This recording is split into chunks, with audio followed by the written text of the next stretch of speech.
আজকে আমি একটা স্ন্যাক্স রেসিপি নিয়ে এসেছি যেটা হামেশাই এখন যে কোনো সুপার শপ বা ফুড কর্নারে পাওয়া যায় ফ্রোজেন পদ্ধতিতে। সেটাই আজকে আমি তোমাদের সঙ্গে শেয়ার করব। আজকে আমি বানাবো চিজি ক্রিমি ফিশ নাগেটস, এবং এটা কিভাবে ফ্রোজেন করা যায় সেটারও ভিডিও তোমাদের সঙ্গে শেয়ার করব। নমস্কার বন্ধুরা, আমি জলি, তোমাদের সবাইকে স্বাগত জানাই আমার রান্নাঘরে। আমি প্রথমে ভেটকি মাছটাকে সেদ্ধ করে নিয়েছি। সেদ্ধ করে এই যে নুন আর লেবু দিয়ে সেদ্ধ করে কাঁটাটাকে পুরোটা বেছে নিয়েছি। নিয়ে এইভাবে এটাকে ফুড প্রসেসরের মধ্যে নিয়েছি। ভেটকি মাছে কাঁটা নেই, খুব সামান্যই কাঁটা থাকে। পেঁয়াজ, ধনেপাতা, এটা যে কোনো মাছেই করা যায়, যে মাছগুলোতে কাঁটা কম থাকে। রুই মাছেও করা যায়। এই যে আমি পেঁয়াজ, ধনেপাতা, আদা, রসুন, নুন, একটু tomato sauce, Schezwan sauce, mayonnaise, এটা যেহেতু ক্রিমি চিজি হবে, এবার দিয়ে দিলাম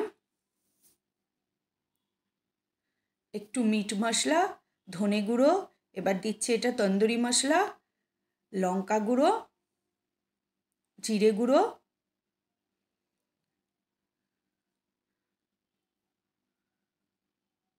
সব কিছু দিয়ে এবার দিয়ে দিচ্ছি ফ্রেশ ক্রিম। এই ক্রিম, মেয়োনিজ আর দিয়ে দেবো বেশ খানিকটা চিজ। একটা অসাধারণ টেক্সচার হয় এই চিজ ইসে, খেতেও খুব সুন্দর লাগে।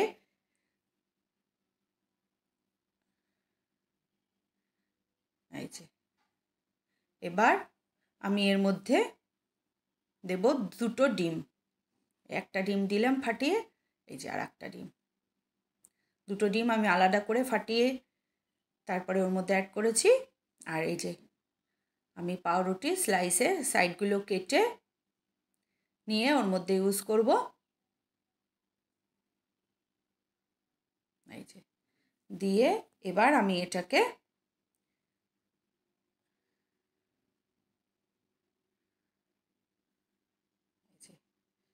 একটুখানি ঘুরিয়ে নিয়েছি, নিয়ে আবারও একটু এটাকে নাড়িয়ে দেব।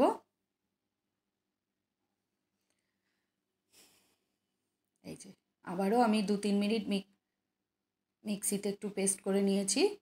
এবার একটু দেখতে হবে টেক্সচারটা, যদি বেশি নরম থাকে তাহলে আরেকটু পাউরুটি, আমার একটু নরম আছে, আমি আরও 2-3 পিস পাউরুটি দিয়েছি। একটু তেল দিয়ে দিলাম, হোয়াইট অয়েল,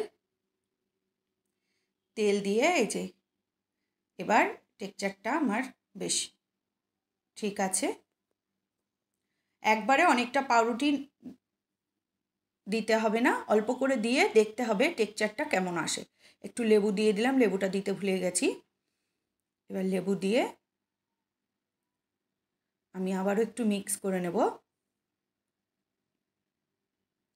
নিয়ে এবার আমি এই যে এই প্লেটটাতে একটু অয়েল ব্রাশ করে তারপরে ওই মিক্সচারটা এই প্লেটের মধ্যে সেট করব।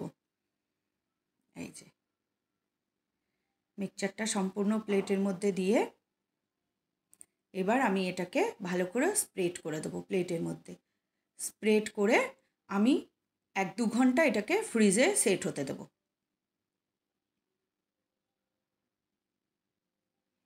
এই যে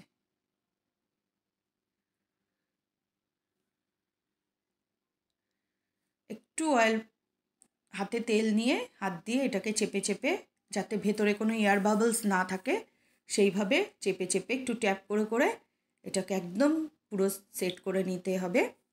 আর একটু বগি থালা নিলে কি হবে, এক ধরনের সাইজ হবে সবই। এই যে এইবার আমি 2-3 ঘন্টা ফ্রিজে রেখে ফ্রিজ থেকে বের করে আমি উপরে একটু ব্রেড ক্রাম্ব ছড়িয়ে দিয়েছিলাম যখন ফ্রিজে রেখেছিলাম, তাতে একদম সুন্দর ওপরটা সেট হয়ে গেছে।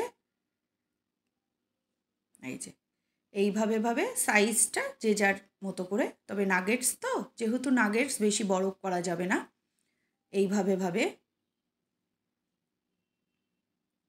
সম্পূর্ণটা আমি কেটে এইভাবে একটা প্লেটে তুলে নেব। আর এটা ভেটকি মাছ ছাড়াও যে কোনো মাছেই করা যায়, যে মাছগুলোতে গন্ধ নেই। রুই মাছ, কাতলা মাছ, যে কোনো মাছেই কাটা কম যেসব মাছে সেই সব মাছ দিয়েও এই নাগেটস বানানো যায়। তো ভেটকি মাছে রেজাল্টটা বেটার আসে। আর এই ফ্রোজেন করার জন্য একটু লেবুর রস দিয়ে রাখলে, লেবুর রস যদি না থাকে একটু সামান্য ভিনিগার দিলে তাহলে বেশ অনেক দিন এইটা ফ্রোজেন করা যায়। প্রায় মাসখানিক মতো এইভাবে এটাকে ফ্রোজেন করা যায়। দেখতে থাকো। এই যে সম্পূর্ণটা আমার এই যে কেটে এইভাবে নিয়েছি। এবার আমি এগুলোকে ব্রেড ক্রামে প্রথমে একটু ব্রেড ক্রামটা ডাস্ট করে নেব, ওপরে একটু ব্রেড ক্রাম মাখিয়ে নেব। আমি একটা ম্যাগি মশলার প্যাকেট আর একটু ব্ল্যাক সল্ট দিয়ে ব্রেড ক্রামটাকে মাখিয়ে নিয়েছি। নিয়ে এই যে সম্পূর্ণ নাগেটসটাই শুকনো ব্রেড ক্রামের মধ্যে একটু করে ট্যাপ করে নিয়ে ব্রেড ক্রাম মাখিয়ে রাখছি।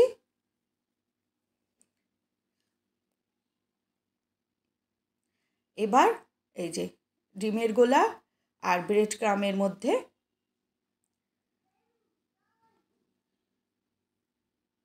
কোট করে, ডিমের গোলায় কোট করে ব্রেড ক্রাম মাখিয়ে নিচ্ছি। আমি এটাকে ডবল কোট করব। এটা হচ্ছে ফার্স্ট কোটিং চলছে এইভাবে। আর সবসময় ব্রেড ক্রামটাকে একটু কোনো চাট মশলা বা যে কোনো কিছু দিয়ে একটু মাখিয়ে নিলে ব্রেড ক্রামটা বেশ টেস্টি হয়। এই যে আমার ফার্স্ট কোটিং হয়ে গেছে। এবার আমি সেকেন্ড কোটিংটা করব। এই যে এইভাবে আবারও ডিমের গোলায় চুবিয়ে ব্রেড ক্রাম মাখিয়ে, এতে কি হয় ওপরটা বেশ একটা ক্রিস্পি ভাব হয় আর খুব সুন্দর হয়। আমি যে কোনো স্ন্যাক্সটাই ডবল কোট করে রাখি।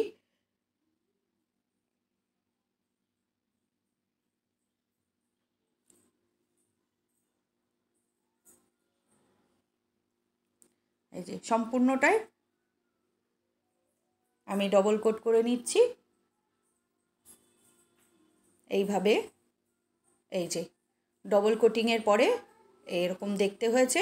এবার আমি এটাকে কিভাবে ফ্রিজে ফ্রোজেন করব সেটার ভিডিওটা তোমাদের সঙ্গে শেয়ার করছি। এই যে এরকম ন্যাপকিন নিয়ে, ন্যাপকিনটা কোটের মধ্যে আমি একটা ফ্রোজেন জার নিয়েছি, তার মধ্যে এই ন্যাপকিন দিয়ে এইভাবে সাজিয়ে, একটা লেয়ারের সঙ্গে আর একটা লেয়ার লাগবে না। এই যে সম্পূর্ণটাই এইভাবে এক মাস মতো এটাকে ফ্রোজেন করা যায়। এবার আমি কিছু ভেজে নিচ্ছি নাগেটস। কেমন হয়েছে আমার ফিশ নাগেটস তোমরা কমেন্ট করে জানিও। ভালো লাগলে আমার চ্যানেলটাকে লাইক ও সাবস্ক্রাইব করে আমার পাশে থেকো।